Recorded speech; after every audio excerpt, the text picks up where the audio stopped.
Hi everyone, welcome to the next video in this Ivy in the Inky Butterfly series.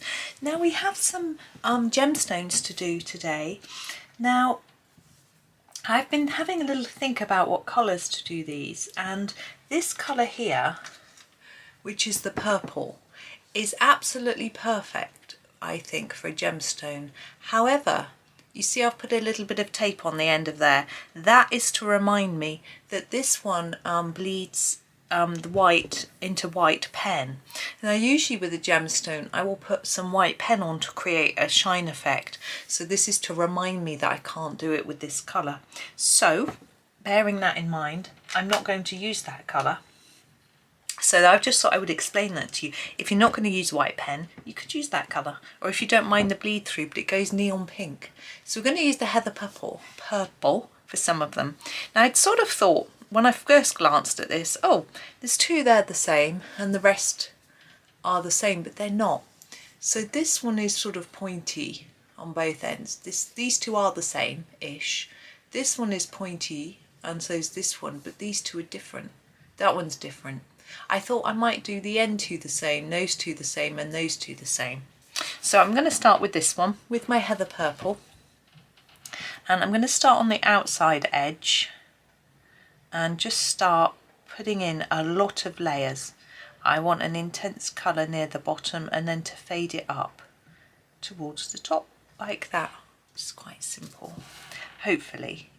It's quite a small area, so it's quite tricky to fade it, but I'm doing my best like that. Now this bit here I feel will be closest to us. This is like a flat bit, I think. So I'm going to just do a few strokes of colour, leaving some white to make it look like it's sort of catching the light and shining. And then for these last two sections, I'm going to make them darker at the top and lighter downwards. And for me, that feels like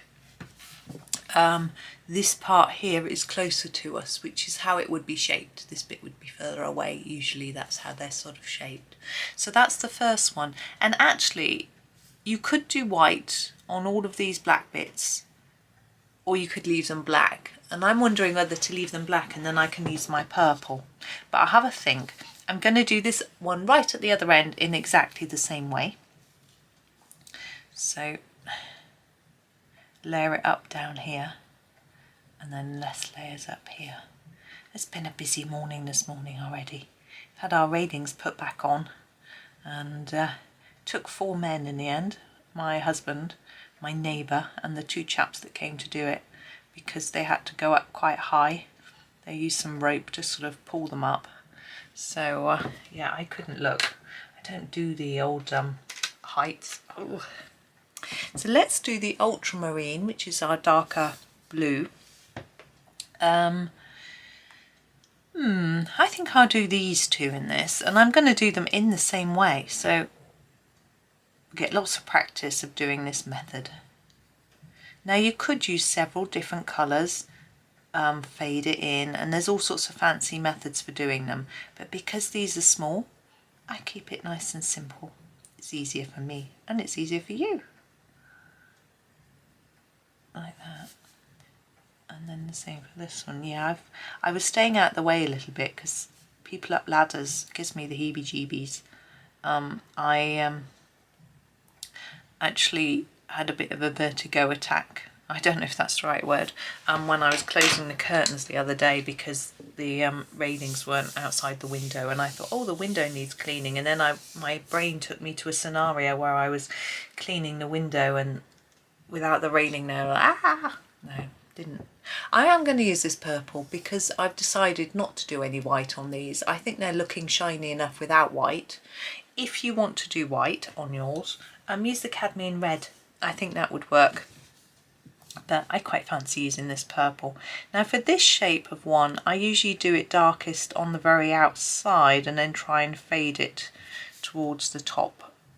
Because I imagine this one, although this one, I imagine we're looking down from the top, and this is the sort of flat surface that's catching the light, and this is this is the bit on the ground, and this is actually a sort of upright side. So I can't describe it very well. So that's how I imagine that it's, let's say, I haven't got anything to show you. But I'm thinking, imagine it's like a slightly three-dimensional book. Let's say, pretend that's a book, and this is the bit that's on the desk, and this bit is the higher bit, and this is the sort of side. I don't know if that helped at all.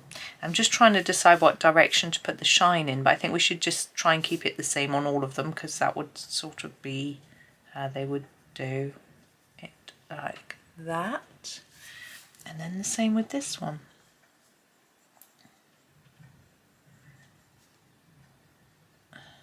And you can, if I was doing white on this one, I would just do it around this edge here, not on this, maybe in between a little bit, but not on this bit on the bottom, because you want that to look darker. There we go.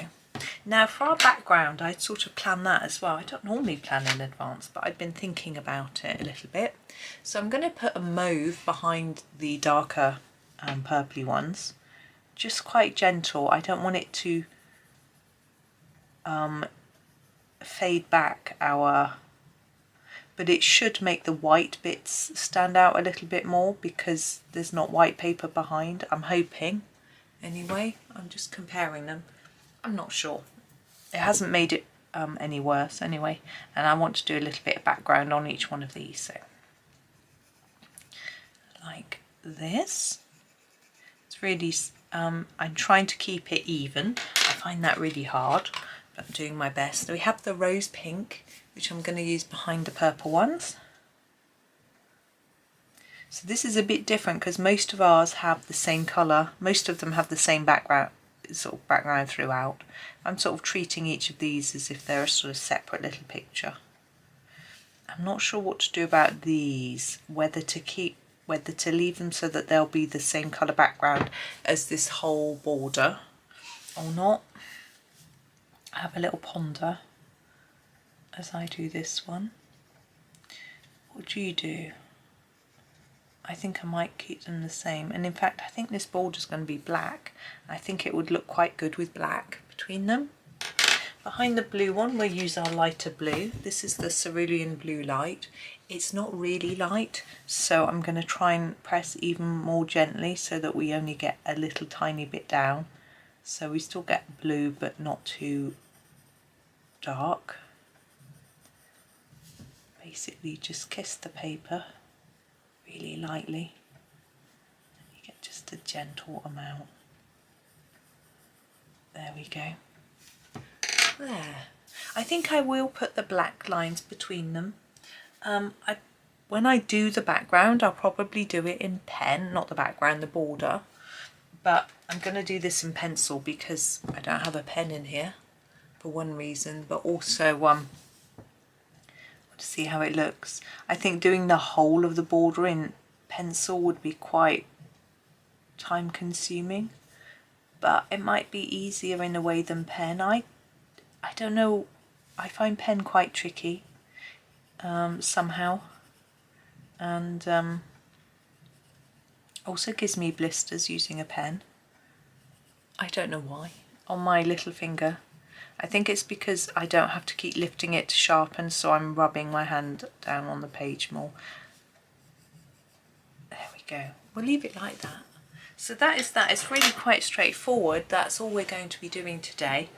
I wanted to keep some of these videos a little shorter, partly because I haven't got lots of time, so I want to do some shorter ones, but also because you know, you can take your time on this one, and if you need a little bit extra time, then you can use that. I just noticed the sun's coming in on my page. I shall have to shut the blind. I think it's okay. I can see a bit of a shadow. It's out of shot actually of the tripod, so I shall shut the blind ready for the next video. But for now, thank you so much for watching. Have a super day and happy colouring.